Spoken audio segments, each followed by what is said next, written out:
Hello friends, जय हिंद। आज हम लोग देखेंगे टॉप 10 क्वेश्चन जो एसएससी जीडी एग्जाम में अभी पूछा है। तो चलिए देर न करते हुए वीडियो में हम लोग आगे बढ़ चलते हैं। हाँ, अगर चैनल को सब्सक्राइब नहीं किए हैं तो चैनल को सब्सक्राइब कीजिएगा और बेल आइकन भी दबा दीजिएगा, कहा कि आपका सबसे पहले नोटिफिकेशन आपके पास जाए। चलिए देखिए, आप क्वेश्चन है 30 कलम बेचने पर 5 कलम के बराबर एक दुकानदार को लाभ होता है, तो लाभ परसेंट ज्ञात करें। तो देखिए, पहले हम लोग निकालेंगे एक एसपी का मूल्य। मान लेते हैं कि एक एसपी बराबर कितना, 1 रुपया। तो देखिए हम लोग एसपी निकाल लेंगे। कितना कलम है, 30, तो कितना हो जाएगा, 30 वस्तु बेच रहा, 30 एसपी यानी बेचने पर सेलिंग प्राइस, तो कितना हो गया 30। प्रॉफिट कितना का हो रहा है, लाभ कितना का हो रहा है, 5 कलम के बराबर लाभ होता है, यानी 5 गुना 1 कितना हो गया 5। तो हम लोग का क्रय मूल्य कितना निकलेगा, क्रय मूल्य बराबर हम लोग जानते हैं विक्रय मूल्य माइनस लाभ। सीपी क्या हो जाएगा, देखिए 25 हो गया। तो यहां से अब हम लोग लाभ परसेंट निकाल सकते हैं। परसेंटेज लाभ बराबर क्या होता है, लाभ गुना 100 बटा क्रय मूल्य। तो लाभ कितना का है, 5 का, लाभ गुना 100 बटा क्रय मूल्य। क्रय मूल्य कितना हो गया 25, 5 से काटेंगे 25, 5 से इसको काटेंगे 20 मरतबे, यानी कितना का लाभ हो गया 20% का। 20% का क्या हो गया, लाभ हो गया। आप ऐसे भी बना सकते हैं, लिख लीजिए 15 छात्रों के एक समूह और एक शिक्षक का औसत आयु 20 वर्ष है। तो 15 एक कितना हो गया 16। 16 व्यक्ति का कितना है औसत उम्र, 20 वर्ष। अब देखिए, यदि शिक्षक यानी टीचर की उम्र हटा दिया जाए तो 15 छात्रों का औसत आयु 2 वर्ष कम जाता है। यानी पहले कितना था 20, अब हो गया कितना 2 वर्ष। तो देखिए 15 एक 16, 16 का 20 वर्ष है एवरेज, तो टोटल कितना हो जाएगा, टोटल उम्र कितना हो जाएगा 300। कितना हो जाएगा 300, 16 में 320 हो जाएगा, 16 दूनी 32 होता है, 320 हो जाएगा। अब देखिए, अब कह रहा शिक्षक को उम्र हटा दिया जाए, यानी 15, 16 था 15 हो गया, तो एवरेज कितना हो जाता है, कह रहा कि औसत उम्र में 2 वर्ष कम जाता है। पहले कितना था 20, अब हो जाएगा 2 वर्ष कम गया तो 18 वर्ष। तो टोटल कितना हो जाएगा, देखिए 18 में 15 से गुना करेंगे तो कितना आएगा 270। तो देखिए, तो शिक्षक के अब हम लोग निकाल सकते हैं, यहां से केवल बच गए के टीचर बच गए, यानी देखिए 15 को स्टूडेंट है और एक टीचर है, तो हम लोग 16 नहीं, अब केवल यहाँ 15, यहाँ पर क्या है केवल स्टूडेंट है, तो टीचर का उम्र हम लोग निकाल देंगे तो कितना आ जाएगा 50 वर्ष। टीचर का उम्र कितना आ जाएगा 50 वर्ष। लिख लीजिए, क्वेश्चन है आपका पहली और दूसरी संख्या का अनुपात 8:7 है। यदि पहली संख्या का मान 72 है तो दोनों संख्याओं का योग क्या होगा। तो देखिए फर्स्ट और सेकंड दिया हुआ है, रेशियो में कितना है 8:7। देखिए कह रहा पहली संख्या का मान 72 है, यानी 8 का मान कितना दिया हुआ है 72। तो हम लोग कह सकते हैं 8 बराबर 72, तो 1 का मान क्या होगा 9, 1 का मान क्या होगा 9 होगा। तो पूछ रहा दोनों संख्याओं का योग क्या है, तो योग कितना होगा, दोनों संख्याओं को योग करेंगे तो कितना आएगा, रेशियो में 15। तो हम लोग कहेंगे 1 का मान कितना है 9, तो 15 का मान क्या होगा 15 गुना 9 बराबर कितना होगा 15 9 35, 135। दोनों योग का मान क्या होगा 135। लिख लीजिए 8 आदमी 8 घंटा प्रतिदिन काम करके 10 दिन में 15 मशीन बनाता है। तो आप जानते हैं क्या एमडीएच ये फार्मूला आप जानते हैं, एमडीएच बटा वर्क से। तो देखिए पहले हम लोग एमडीएच से ले लेंगे, मैन है, एम मतलब मैन, डी से डे, एच से आवर, डब्ल्यू से क्या होता है वर्क होता है। देखिए 8 आदमी है, कितना घंटा काम कर रहा है 8 घंटा, प्रतिदिन काम करके 10 दिन में कितना मशीन बना रहा है? 15 मशीन। देखिए जो वर्क होगा उसको हम लोग नीचे रखेंगे। 15 मशीन बनाता है बराबर, अब करा 16 आदमी यानी 16 मैन हो गया। 10 दिन में करा तो 10 हो गया। कितना घंटा कर रहा है? 5 घंटा प्रतिदिन काम करके, 5 घंटा प्रतिदिन काम करके कितना मशीन बनावेगा, यानी मशीन के जगह पर क्या हो गया? भाट हो गया। अब देखिए 10 से 10 कैंसिल हो गया, 8 से काटेंगे 2 मरतबे, 8 दूनी 16 हो गया। 2 से फिर काटेंगे 4 मरतबे। देखिए अब हम लोग तिरछा तिरछे गुना कर देंगे, यानी भाट का मान कितना आ जाएगा? देखिए इधर जाएगा तो 5 गुना 15 बटा में क्या आ जाएगा? 4, यानी 15 चौके 72, 15 पचे 75 बटा 4, कितना मशीन बनेगा? 75 बटा 4 मशीन बनेगा। तो देखिए हम लोग क्या किए, MDH पर तोड़ दिए, जे आया जिसका मान आ गया वो हम लोग आंसर कर दिए। लिख लीजिए। देखिए सिंपल इंटरेस्ट से क्वेश्चन है, साधारण ब्याज से। राधा ने एसआई यानी सिंपल इंटरेस्ट पर 6800 रुपया का ऋण लिया। ब्याज की दर और अवधि वर्ष के संख्यात्मक मान समान है, यानी कह रहा है कि रेट और टाइम क्या है? समान है। तो बराबर हम लोग एक समान लेते हैं, यानी दर और समय का संख्यात्मक मान, यानी 2 बरस है तो 2 रेट भी होगा, 2% की रेट भी होगा, उसको हम लोग क्या मानते हैं? एक समान लेते हैं। यदि ब्याज के रूप में 1700 रुपया भुगतान किया तो ब्याज की दर क्या होगा? तो देखिए सिंपल इंटरेस्ट बराबर हम लोग जानते हैं, सिंपल इंटरेस्ट बराबर क्या होता है? P into R into T बटा 100। देखिए ब्याज कितना मिल रहा है? ये आपका कहां से आया? क्वेश्चन से। देखिए ब्याज कितना है? 1700 रुपया। मूलधन कितना है? 6800। देखिए रेट कितना हम लोग माने हैं? x। टाइम भी कितना होगा? x होगा बटा 100। अब देखिए 17 से ही कट गया, 17 चौका 68, 4 मरतबे 4 से ही कट गया 25 बार में। तो देखिए 25 इधर जाएगा और इधर क्या हो जाएगा? x square. तो हम लोग कर सकते हैं 25 बराबर x स्क्वायर, यानी x का मान कितना आ गया? 5। तो पूछ रहा क्या? ब्याज की दर, तो हम लोग 5% कर सकते हैं। रेट कितना आ गया? 5%। देखिए यहां से रूट कीजिएगा, जैसे देखिए x स्क्वायर बराबर क्या है? 25 है, तो इसको हम लोग इधर हटावेंगे तो x का मान क्या आएगा? रूट में रहेगा तो 5 आएगा। तो देखिए रेट भी समान है और दर और टाइम भी आपका समय है, यानी 5% हम कह सकते हैं। लिख लीजिए। देखिए 2 धनात्मक संख्या का एलसीएम उनका एचसीएफ का 13 गुना है। एचसीएफ और एलसीएम का योग 252 है। यदि उनमें से एक संख्या 54 है तो दूसरी संख्या ज्ञात करें। देखिए एलसीएम एचसीएफ से आपका क्वेश्चन है, कह रहा 2 धनात्मक संख्या का एलसीएम उनका एचसीएफ का क्या है? 13 गुना।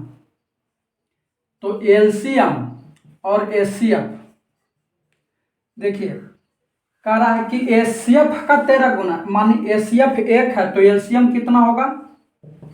13। एचसीएफ 1 तो एलसीएम 13। अब बोल रहा है कि एचसीएफ और एचसीएफ का योग 252 है। तो देखिए इसका योग करेंगे तो कितना आएगा? रेशियो में कितना आएगा? 14। तो 14 का मान दिया है कितना? 252। तो 1 का मान कितना आ जाएगा? काट देंगे हम लोग इसको, तो कितना आएगा? 18 आएगा। तो देखिए 1 का मान तो 18 आ गया, तो एलसीएम कितना हो जाएगा आपको? 13 गुना 18। और एचसीएफ कितना हो जाएगा? 18। देखिए 1 का मान 18 तो 13 का मान 13 गुना 18। अब हम लोग से पूछ रहा है कि उनमें से एक संख्या 54 है तो दूसरी संख्या क्या होगा? तो देखिए कह रहा है कि उनमें से एक संख्या 54 है, तो देखिए होता है, इसका सूत्र होता है क्या? एलसीएम गुना एचसीएफ बराबर होता है पहली संख्या गुना दूसरी संख्या, पहली संख्या गुना दूसरी संख्या होता है। तो देखिए एलसीएम और एचसीएफ कितना है, यहाँ से हम लोग देखिए एलसीएम आपको कितना है 13 गुना 18 और एचसीएफ कितना है 18 है, बराबर पहली संख्या कितना दिया हुआ है 54, तो दूसरी संख्या हम लोग निकाल लेंगे यहाँ से। देखिए 18 तिया 54 हो गया, 3 से इसको काटेंगे 6 मरतबे, 13 छक्का 78, यानी दूसरी संख्या कितना आ गया 78 आ गया। दूसरी संख्या का मान कितना आ गया 78 आ गया। तो आप इस फार्मूला से बना सकते हैं, इजी में बना सकते हैं। लिख लीजिए, एक रेल स्थान ए से बी तक 90 की चाल से जाता है। मान लीजिए कि ए हो गया और ये बी हो गया, कितना के चाल से गया 90 से। कह रहा कि तथा बी और बी से ए तक यानी पुनः वापस उसी पर आता है 75 की चाल से, तो उसे 14.2/3 घंटा समय लगता है। तो बीच की दूरी क्या होगा, तो दूरी बराबर हम लोग जानते हैं, दूरी बराबर क्या होता है चाल गुना समय, चाल गुना समय। तो हम लोग पहले इसका एवरेज स्पीड निकाल लेते हैं, औसत चाल क्या होगा ये निकालते हैं। देखिए क्या होगा 2 गुना 90 गुना 75 बटा कितना होता है x by, 2 into x by बटा एक्स प्लस बाई होता है, यानी 90 और 75 को ऐड करेंगे तो कितना आएगा 165। देखिए इसको 15 से हम लोग काट देंगे तो कितना आएगा 11 मरतबे कट जाएगा, 15 पचे 75। अब देखिए पूछ रहा है कि दूरी क्या होगा, तो दूरी बराबर आप जानते हैं क्या होता है चाल गुना समय। तो अभी हम लोग इसको पूरा कैलकुलेट नहीं करेंगे क्योंकि आसानी होगा। देखिए चाल गुना समय, तो चाल तो हम लोग की हो गया 2 गुना 90 गुना 5 बटा 11 और समय कितना है देखिए 14.2/3, 14.2/3 यानी 14 42 और 2 44/3 हो गया। तो देखिए इसमें गुना 1/2 और करेंगे। कहिएगा कि सर ये क्यों कर रहे हैं, देखिए ये एवरेज स्पीड हम लोग किसका निकाले हैं, इधर से गया है उधर से आया है, यानी 2 डिस्टेंस का निकाले हैं, लेकिन हम लोग से पूछ रहा है केवल एक डिस्टेंस उसके बीच के दूरी, मतलब कि ए से बी तक, बी से ए तक नहीं, इसीलिए आधा हम लोग कर दिए उसका। देखिए अब हम लोग काटेंगे, 11 से काटे 4 मरतबे, 11 चौका 44, 2 से ही कट गया 2 मरतबे, 3 से इसको काटेंगे 30 3 90 हो गया। देखिए 2 गुना 30 गुना 5 गुना 2 बचा हुआ यही हुआ। तो देखिए हम लोग गुना कर देते हैं, 30 3 60 5 गुना 10 यानी 600, कितना हो गया 600 किलोमीटर। ए से बी के बीच की दूरी कितना है 600 किलोमीटर। अगर पूछेगा कि पुनः आता है यानी 1200 हो जाएगा, तो हम लोग से पूछ रहा है केवल एक गो, इसलिए 1/2 से हम लोग गुना कर दिए। लिख लीजिए 14 सेंटीमीटर ऊंचाई वाले एक लंब वृत्तीय बेलन का वर्ग पृष्ठ का क्षेत्रफल 176 सेंटीमीटर स्क्वायर है। तब बेलन का आधार का क्षेत्रफल ज्ञात करिए। देखिए बेलन आपका इस टाइप का होता है, ये क्या हो गया बेलन, तो आपसे इसका मान पूछ रहा क्या है बेलन का आधार का क्षेत्रफल। आधार का क्षेत्रफल क्या होता है वृत्त का आकार का होता है, यानी इसका एरिया क्या होगा क्षेत्रफल पाई या स्क्वायर होगा, वृत्त का किसका होगा वृत्त का। तो देखिए आपसे पूछ आई क्या हो गया आपका बेलन हो गया, हाइट कितनी दी हुई है 14 सेंटीमीटर। तो देखिए आपका वर्ग पृष्ठ का क्षेत्रफल क्या रहा, तो वर्ग पृष्ठ का क्षेत्रफल होता है 2 पाई RH बराबर कितना हो गया 176 सेंटीमीटर। तो देखिए 2 गुना पाई का मान कितना होता है 22/7, आर का मान रह देंगे हम लोग, H कितना है 14 सेंटीमीटर बराबर 176। देखिए इसको हम लोग काट देंगे, 22 से काटेंगे 8 मरतबे तो कितना आएगा, इसको फिर काट देंगे हम लोग 4 मरतबे, 7 से इसको भी काट देंगे 7 दूनी 14, यानी आर का मान यहाँ से हम लोग निकाल देंगे, 2 से इसको फिर काट देंगे 2 मरतबे, आर का मान कितना आ गया 2 सेंटीमीटर। तो पूछ रहा है आधार का क्षेत्रफल क्या होगा, तो बेलन का आधार का क्षेत्रफल मतलब वृत्त का क्षेत्रफल, बेलन का आधार का क्षेत्रफल मतलब वृत्त का क्षेत्रफल। तो देखिए आधार का क्षेत्रफल, आधार का क्षेत्रफल यानी एरिया बराबर क्या होता है पाई आर स्क्वायर। तो पाई का मान कितना होगा 22/7। आर का मान कितना आया है 2। तो हम लोग यहाँ पर डायरेक्ट 2 कर देंगे, 2 गुना 2 हो गया। देखिए कितना आ गया 22 दूनी 44, 44 दूनी 88, 88/7 सेंटीमीटर स्क्वायर हो गया, क्योंकि क्षेत्रफल क्या होता है स्क्वायर में होता है। लिख लीजिए। देखिए क्वेश्चन है आपका, यदि 667 रुपया को 3 भाग में 1/2 रेशियो 2/3 रेशियो 3/4 रेशियो के अनुपात में बांटा जाता है तो पहला भाग याद करें। तो देखिए पहले देखिए रुपया कितना है 667 रुपया, और रेशियो में आपको कितना दिया है फर्स्ट सेकंड थर्ड मानते हैं। देखिए क्या दिया हुआ है रेशियो में आपको 1/2, 2/3, 3/4। तो देखिए हम लोग इसको नीचे वालों को क्या लेते हैं एलसीएम लेंगे। तो 2, 3, 4 का एलसीएम कितना आएगा 12। तो 12 से हम लोग क्या कर देंगे मल्टीपल कर देंगे। अब देखिए 1/2 में 12 से गुना करेंगे तो 6 आएगा, 2/3 में 12 से गुना करेंगे तो 3 चौका यानी 4 दूनी 8 आएगा, 3/4 में 12 से गुना करेंगे तो कितना आएगा 9 आएगा। तो देखिए टोटल यहाँ पर कितना आ गया 9, 8, 17, 6, 23। तो रेशियो में कितना आया 23 का आया। तो 23 का मान कितना है 667 रुपया।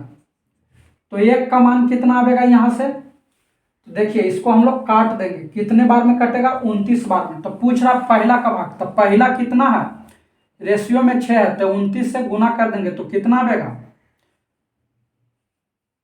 देखिए 9 6 का 54 हाथ में 5, 12 5 17 यानी 174 रुपया। 100 कितना आया 74 रुपया। पहला का भाग कितना आएगा 174 रुपया। लिख लीजिए। करा एक वस्तु को 7200 रुपया में बेचने पर 10% की हानि होती है, तो यदि 10% लाभ प्राप्त करना हो तो उसे कितना में बेचें। देखिए 10% की हानि मतलब 90%, 10% की हानि मतलब 90%। 90% का मान कितना दिया हुआ है 7200 रुपया। तो पूछ रहा है कि यदि 10% लाभ प्राप्त करना, तो 10% लाभ मतलब 110%। तो 110% का जो मान निकालेंगे वो क्या होगा हम लोग का आंसर होगा। देखिए एकदम इजी था क्वेश्चन। इसको काट देंगे कितने में कट जाएगा 9 8 72 यानी 80 बार में 9 8 72 यानी कट गया 80 बार में तो कितना हो गया 11 8 88, 11 8 88 हो गया। तो देखिए 110% है, यहाँ पर 100 नहीं होगा तो कितना हो गया 8800 रुपया आंसर हो गया। देखिए 8800 रुपया में बेचेंगे तो क्या होगा 10% का लाभ प्राप्त होगा। संख्या के 3/8 के आधे का 2/3 40 है। देखिए जैसे कर रहा है उसे आप कर दीजिए, इजी बन जाएगा। एक संख्या मान लेते हैं हम लोग क्या है x है के 3/8 यानी 3/8 के आधा यानी 1/2 का 2/3 यानी 2/3 कितना है 40 है। तो देखिए कटता है उसको काट देंगे। देखिए कट गया, इससे ही कट गया यानी x का मान कितना आया 40 में 8 से गुना करेंगे 8 चौका 32 यानी 320 आ गया, 320 आया। अब कह रहा है कि उस संख्या का 80% कितना होगा। देखिए तो संख्या क्या आया 100 कितना आया 320 आया। तो इसको हम लोग 80% निकालेंगे तो कितना आएगा 320 का 80/100 करेंगे। देखिए कट गया 4 से ही कट गया, यह कट गया 5 से इसको काट देंगे 6 5 30 4। देखिए तो कितना आ गया 64 गुना 4 बराबर कितना हो गया 256। आंसर कितना आ गया 256 आ गया। तो देखिए एकदम इजी था क्वेश्चन। जैसे कह रहा है वैसे हम लोग कहेगा, जितना बड़ा खींचेगा उतना बड़ा हम लोग करते चल जाएंगे। आज के लिए इतना ही, मिलते हैं आपसे नेक्स्ट वीडियो में। तब तक के लिए आप मुफ्त क्लास चैनल को विजिट करते रहिए, हंसते रहिए, मुस्कुराते रहिए, स्वस्थ रहिए, मन लगाकर पढ़ते रहिए। जय हिंद।